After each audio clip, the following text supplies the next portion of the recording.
Howdy, everybody. If anything, I am back from a long, not necessarily long, but somewhat of a sabbatical. This video, there's a video that came out recently called, Rage Room, where I had a substitute in my place, and, he talked about, me losing footage. And this video is actually the video where I lost a lot of footage, and then I kind of just like I needed something to I just needed to take a break for a while. So I asked people to substitute for me. I would really like to thank, of course, the very first substitute would be EMA Longfellow. And I would like to thank Joel Septic Guy, and I would like to thank Markitrier for substituting for me until I felt okay to come back. Because there was a lot of mental things rattling around in my head. There were stuff that I just wanted to. I really just needed to kind of clear my head for a day or two, just to kind of reestablish myself, put myself together, so to speak. So on to the challenge that I have mentioned for days. Of course, it's the Shut My Mouth challenge that I've been doing. If anybody's new to this channel, please subscribe. We'll keep doing these kinds of videos. Otherwise, I'll every day when I'm here, I'll just keep mentioning this challenge, hoping that there'll be an audience behind it. This challenge is called the Shut My Mouth challenge. If you could see on most of my thumbnails, most of them have subscription buttons on most of my thumbnails. Most of the time I rattle on a couple minutes instead of getting right to the point, right to the meat of the subject. If we get to the monetization goal, which I think we are 87 hours into the 4,000 hour marker, and we are a dozen subscriptions currently, and of course we gotta make it to 1,000 subscriptions. We're like, ideally in my mind, we are making quite a dent compared to where I started when I started doing this. And I just hope that we can just keep chomping away at that goal, to be brutally honest. But anything, like I said, I went and I tried to ask, because I didn't just go and ask male YouTubers to help out this channel. I also just asked anybody. Most of the women that I asked, sadly, were all busy. So, we could have gotten some wide diversity in this channel, but it is what it is, and like, I don't know, it just was what it was, and I hope that maybe in the future we can reach more people. And maybe, I don't know, but anyways, on to the real deal of why we are here, is of course yet another movies defying logic. As I mentioned before, I lost this footage before, so we're gonna recreate this whole thing right here, right now. And if anything, you'll notice that I'm wearing a green Power Rangers t-shirt. I don't think the latest Power Rangers movie will be on this list somehow, but maybe I could still brain ninja a way to figure out how this could relate.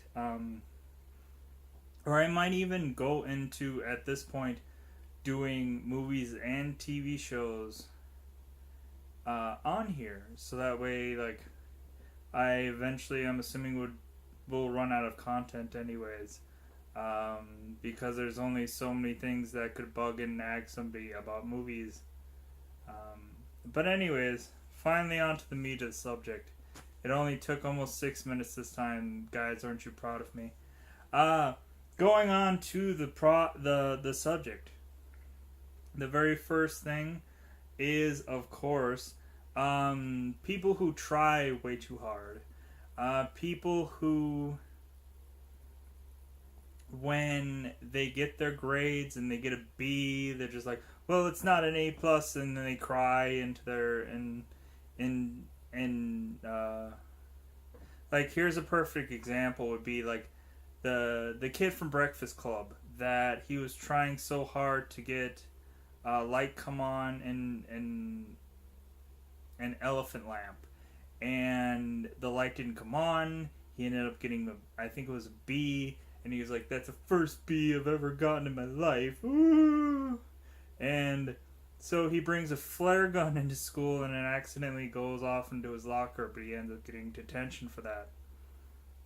But, like, here's a person that, like, tries way too hard, and a B, like, a B would be fine for anybody, but, like, you get these people that, like, in, like, the perfect score, who go out of their way to try to get the perfect score on their SATs, and Chris Evans and Scarlett Johansson are both in that movie. Pre-Avengers and Marvel and all that stuff. So it's interesting to see those two people, even before they did that one, I think they did some other movie together. I think it was called, like, Nanny something, or I don't know. I know they did another one, but I think that movie was really irrelevant. But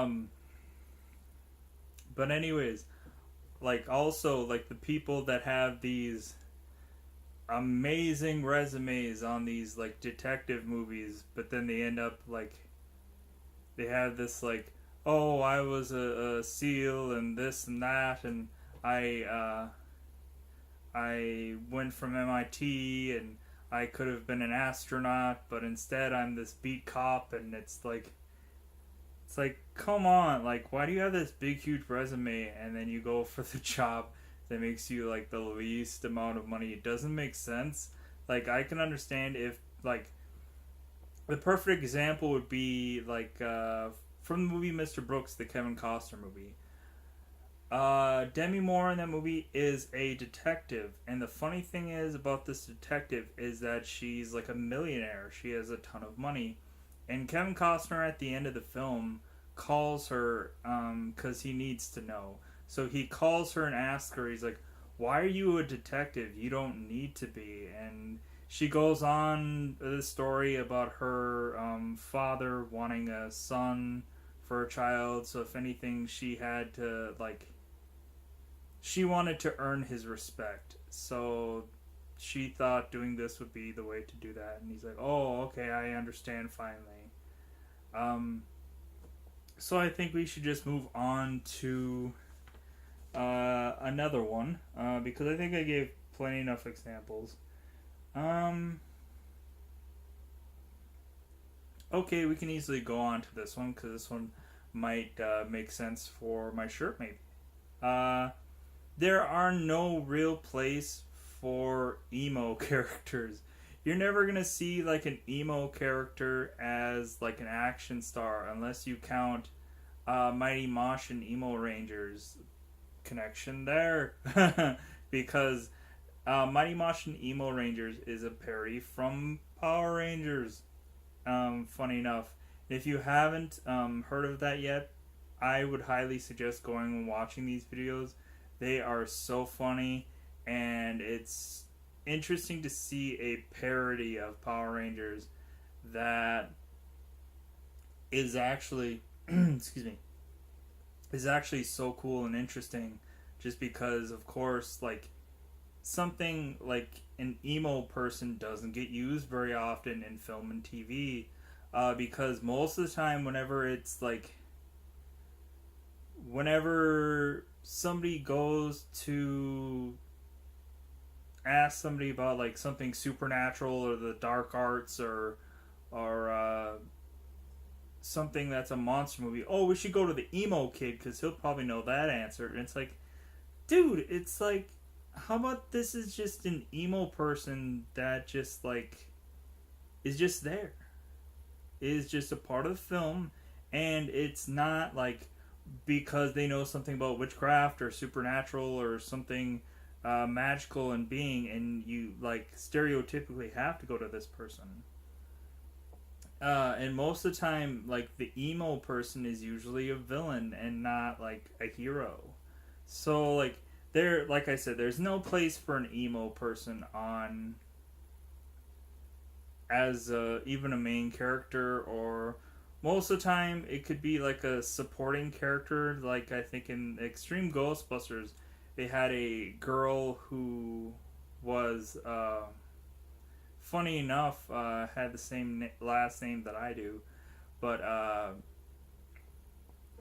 Kylie, she was a very interesting like character, and she should have been like the main focal point of that show, because she was probably out of all the other people, she was probably the most interesting because she really was into all the supernatural stuff, where it seemed like all the other characters except for of course Egon could be like the people that are like, well, just take it or leave it, it's I don't care much. Anything. Going on to the next thing is definitely die or get hurt. There's times when a character jumps off a thing way too high and like falls into water, or it's something where they easily bounce back from and they really shouldn't. And there's times when somebody like smacks into something, or even like a car accident, quite a few times, where people miraculously come out of this unharmed. And I'm not going to mention like the Unbreakable movie because that's like a given. People can say, "Oh yeah, the Unbreakable movie, yeah, where Bruce Willis came out unharmed." Like that's like that part is part of the story. It makes more sense. Like if it was something that was out of like sense, then that would be that would make sense for why it's on here. But if anything, like I said, there's times when, like in The Fugitive, where Harrison Ford is like, "I didn't kill my wife," and Tommy Lee Jones is like, "I don't care," and then Harrison Ford takes a swan dive, or of course the Bourne Ultimatum thing, or the Bourne movie where Matt Damon jumps off to the building into the water. Like those circumstances he should not have lived from. But if anything, there's a lot of times where people have gotten too heavily shot up and really should be dead, but they miraculously go on to the sequel or whatever, and or they just live. If anything, I guess the next thing that we should mention is I guess we should mention they made it. They made it, and these terms mean out of everything thrown in their way, they made it. If anything, kind of like these people, like I mentioned in the last thing, they live anyways. They go on to do bigger and better things, so to speak. But if anything, I think the perfect example of they made it is National Lampoon's vacation movies. The Vegas Vacation, the Christmas Vacation, all of those movies rolled into one. Because it always seems like in every single one of these films, somebody dies in the car, someone loses all their money,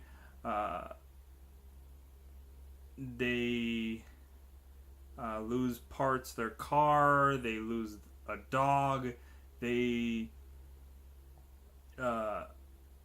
get their wife upset, all kinds of things.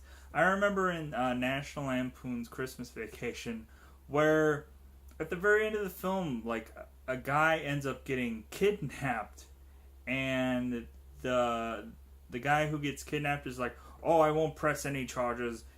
I understand why they did these things, and don't worry, I'll give you your Christmas bonus. Merry Christmas, everybody.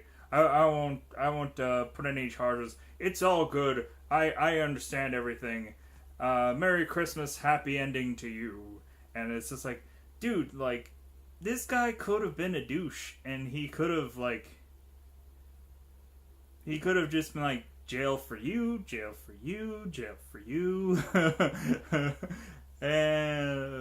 But they make it. If anything, I guess another thing where they made it would be, of course, the Tom Hanks movie Castaway, where it seems like this guy was, when he rationalizes all this out and he says, well, the point where the plane crashed and where he is at is like twice the size of Texas, and the search area, and he has to come up with all these super unique ways of how to get off this island, because he tried to use just the life raft that he stumbled upon, and he tries to row his way through the ocean, and the waves are too high. He can't paddle hard enough. He can't, like, there's nothing that'll get him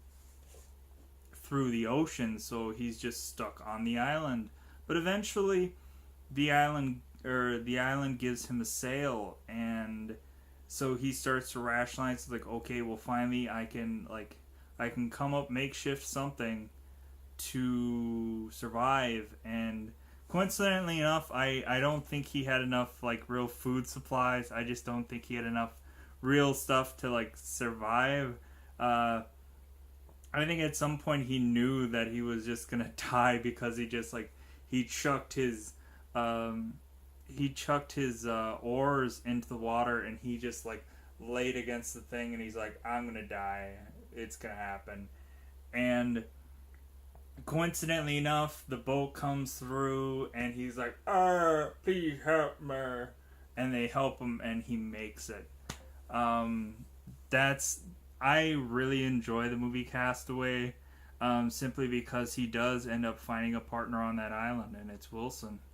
And of course that ends up just being a volleyball, but a partner is a partner.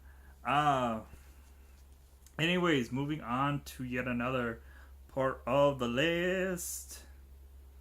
How about we do consistently knocked out.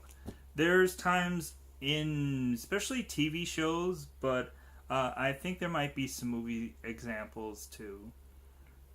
There are times in, like, perfect example. We can go a little bit on TV on here. Let's use Smallville.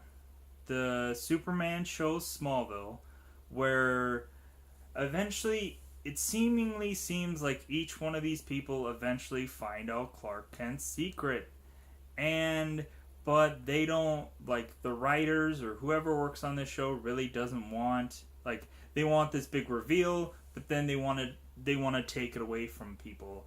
And how they always do that is by knocking whoever the person is that they find the secret identity of Clark, they knock him out. He's amnesia. He doesn't remember the last week or 2 days or whatever, however long it would be to not remember not remember how that Clark had his powers coincidentally every time. And it gets to a point where it's like, man, after all these, like, you would think that these people would, like, really have some brain problems, but it doesn't happen that way.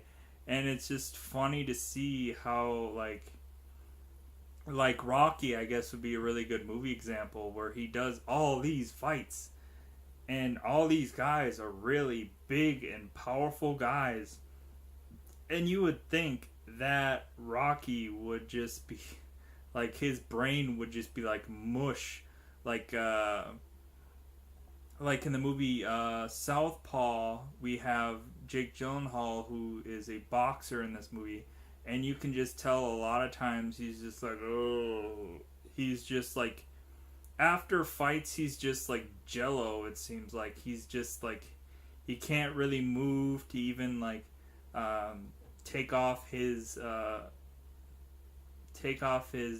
shoes. So he like tries to like take a shower with the shoes on because he just can't take them off. But yeah, but like there is like logic for you where it's like, oh, okay, well, the Jake Gyllenhaal Southpaw, where he's just like jello after every match, that makes more sense than the other things. So I guess going on to yet another one would be, I guess we can go with, let's go with cat and mouse. Cat and mouse meaning there seems to be always a character that has to go up against a bigger looking character. Like, there seems to be this thing about movies and TV, even in Power Rangers, where Power Rangers are just like, oh yeah, we did it, yeah, we beat this monster, but then the monster grows, and then they are left like flipping around and flopping around because this big monster is stepping on them and trying to kill them, of course, until they can call for the Zords, and then the Zords come down, and then they can be evenly matched. But it always seems like there is this, like, if there is a big and tall character, then this big and tall character has to fight this huge robot. It gets to the ridiculous measures of why is it always that, like, they have to make their main characters look smaller from the villain perspective. Christian Bale versus the Arnold Schwarzenegger robot in Terminator Salvation. Like I said, there's so many things where there has to be a villain that has to be much bigger. Or the very first Iron Man movie, of course, the Killmonger, or the Ironmonger versus Iron Man. There's another cat and mouse thing for you there, where Iron Man has to outsmart the Ironmonger and hopefully beat him. So, if anything, going on to yet another one, let's go with stress smoking. If anything on here, to be brutally honest, it's funny that I'm bringing this up because I'm actually allergic to cigarette smoke. The funny thing about this is that you never really see when people are stressed out. Maybe in Meet the Parents, when Ben Stiller would get stressed out, he would chew on nicotine gum. But a lot of times you don't see a lot of people that use alternate means when they're stressed besides puffing up, putting a cigarette to their mouth because they're so stressed out. They're like, oh god, I gotta find a cigarette. I had it in here somewhere. Oh god, oh, I'm so stressed out, and this was the only thing in the world that could make me feel better. Thank God. Thank God. It's just funny to me how that always seems to be the universal sign that somebody is stressed out, is when they start to puff up after some event happens. And I don't know, there's never really been like much of a substitute for that. Maybe somebody overly clicking their pen or something like that, or talking way too much than they probably should, and somebody shutting them up. But most of the time, the universal sign is when somebody is stressed out, is when they absolutely, I need a cigarette. Oh, I got her. Yeah. Yeah. That tastes good. Now I can calm down and handle this situation rationally because I just puffed up. Ooh, yeah. It's ridiculous, but because there's just no alternate means to that. And if you're allergic to cigarette smoke like I am, then you'll definitely not have a movie style alternate way of looking at that. But anything, I guess we should go with lots of keys. And it's funny how in movies there is this scene where like a monster or a killer is slowly, like snakingly making their way to the hero, and there's a situation where they are fumbling around with their car keys. They're juggling it around. They're like, they drop their car keys. They have to go and pick them up quickly, and of course, like the classic, I gotta run from the killer and then trip. You also get the fumbling of the keys. For this person has probably never fumbled with their keys until this very moment. But then you always get the classic thing where somebody, of course, like a janitor has like 500 keys in their little thing, so they have to stumble and figure out which one it is until they can, like, oh my god, I finally, just luckily, finally hit the right key, and oh god, thank God for that. But it's just like, it just gets too ridiculous where, like, why couldn't you, like, color code those keys? Why couldn't you, like, if you know you had all these keys, you could have color coded them. You could have, like, I don't know, put letters on them. You could have, I don't know, there's so many things that you, like, if we still are in a world where we have so many freaking keys, then there should be some way to simplify that. If we aren't still in a world where we don't have that thing where we can unlock our cars, like, if we still live in a world of old-fashioned keys, then, like, we should simplify that somehow. Holy crap. But anything, I guess we should go on to...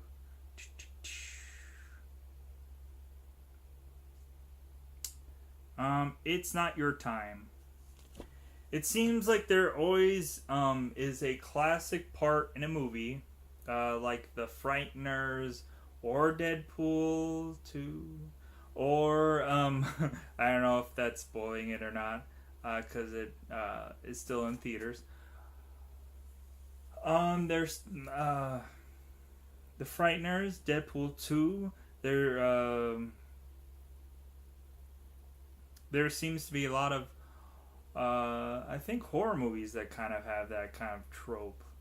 But, like, ideally, if you're a person that sees the white light, that sees like Kevin Costner in the movie Dragonfly, there seemed to be coincidentally a ton of kids in the same hospital at the same time that all have had near-death experiences, and all, like, when they die, and they come back to life, oh my god, and they they of course get to talk to Kevin Costner right away, and the kids just like, oh hey, your wife said you left the the kettle on, and Kevin Costner's like, oh great, thanks, and then he goes and investigates what's going on with his life and why he's getting so spooked and this and that, and it's his wife trying to tell him from beyond that they have a kid.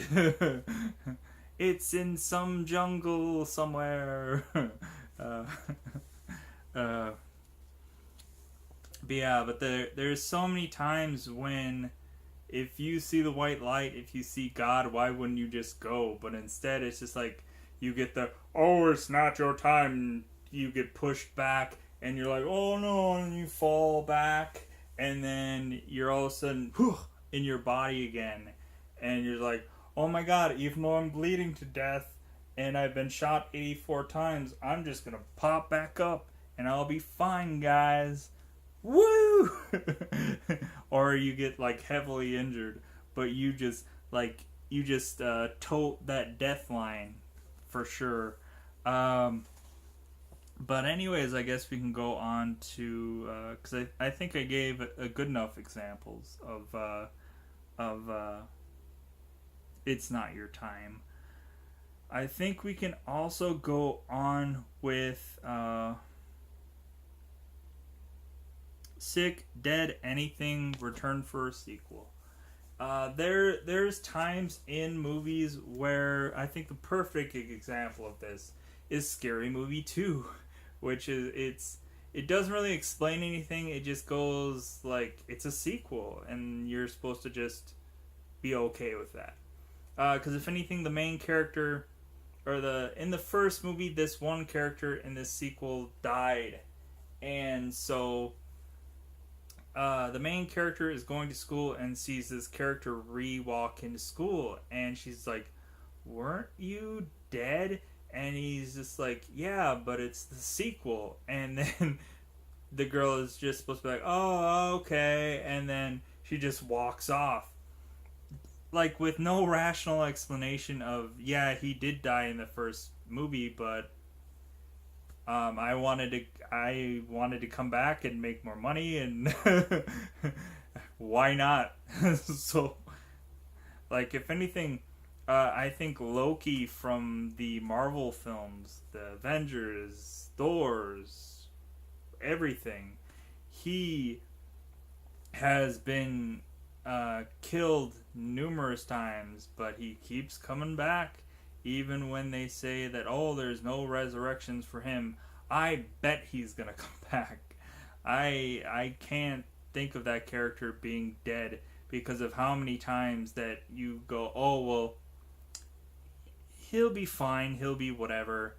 And yeah, I don't see him not coming back.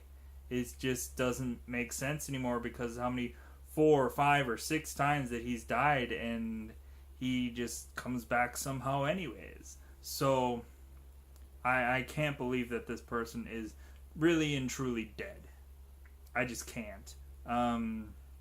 Because of how much logic is behind that proves that to be wrong.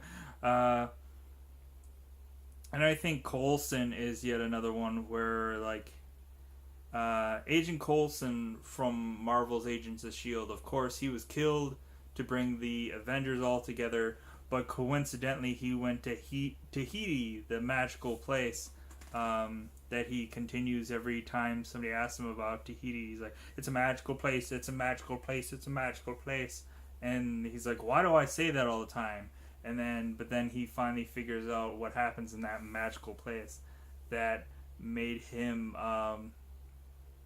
regain life, so to speak, with medical procedures.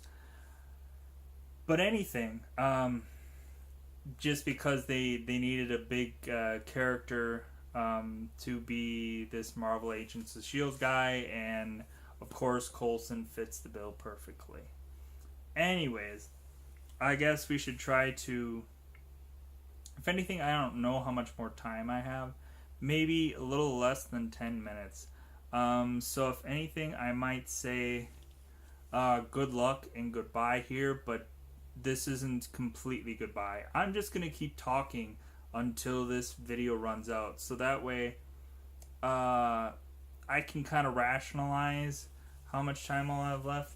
But if anything, if something happens where I want to edit it off or something like that, then you'll understand. Anyways, I guess we can quickly go to bad hideouts. There are times in movies where people tend to pick the worst places to hide out in. There are some times when people pick places that are actually the house of the monster killer, whatever, and man, is that stupid. Or people pick hideouts that have a giant hole in one of the rooms. If anything, I think Dawn of the Dead, where these people hid in a mall, was a very smart strategy. But I think a mall is way too hard to maintain, making sure that a lot of zombies don't go through 10 to 12 different entrances. And it's like, if anything, like I think a prison or a mall or something that's so huge that you know is going to be so hard to do keep up to prevent things from happening, I think is why, like, that's why I mention this as bad hideouts, because it doesn't really, like, I don't think it really keeps you safe. Like, I think eventually there's something that will come that will like, I think smaller areas that you know are going to that you know are gonna like give you a lot of time for food and water, and then once you find all that stuff, it's just like, well, how can I craft a weapon? How can I or if you go to like a sports store, I think would be a more interesting way to go about doing this. I think Eight-Legged Freaks, where they had everybody go into a sports store and they try to kill these spiders. I think that made a lot of sense, even though like giant spiders are really hard to kill, especially because of how like their bodies are compared to ours. But I guess anyways, I think I've kind of made my point there. Age wrong, I guess, is the next thing that I can go on to, because it might be a quick explanation. There are times in movies where the main character's age doesn't make sense for what they're doing. A lot of times when you get a 30-year-old actor in a high school setting, that doesn't really make sense. If anything, there's a lot of times when you have to, if your main character's 30 but he's in high school, then you have to have all these people around him that looks the same age and stuff like that. There was even Spider-Man Homecoming when you had a lot of kids that weren't actually young but shaved their beard and stuff like that to maybe somehow look a little baby face-ish. And they're like, oh god, luckily I got casted because I looked young enough, just narrowly, to get a role in that movie. But anything, I think the perfect example of this is the movie Walk Hard, where you get the main character that I think is in his 40s, I think, but he's saying that he's a 16-year-old, and so is his wife doing the same thing. And everyone else around him actually looks like a 16-year-old. And there's one point in the movie where he's like, but I'm only 16, but he looks nothing like it. And I just find that hilarious, just because it's like, we finally make sense of that, because even though somebody could be perfect for the role, it's just like, if you don't have a younger version of that person or whatever, and you're just using that same person. It's just like, well, now you have to go through all these hoops to make sense of all this, and like it's completely illogical. uh Knowing how soon that this video will probably end, I let's quickly go with I'll Be a Hero. There's sometimes in movies where, like Chris Evans in movie Cellular, where he probably could have put his phone and gave it to a police officer, and he would have just been done with this whole thing. But instead, he took it upon himself to try to rescue this woman from these attackers. And it's kind of ridiculous how, like I said, he could have just handed his phone to the police and he could have walked away. But he just didn't do that. There are so many times where people really could have, like,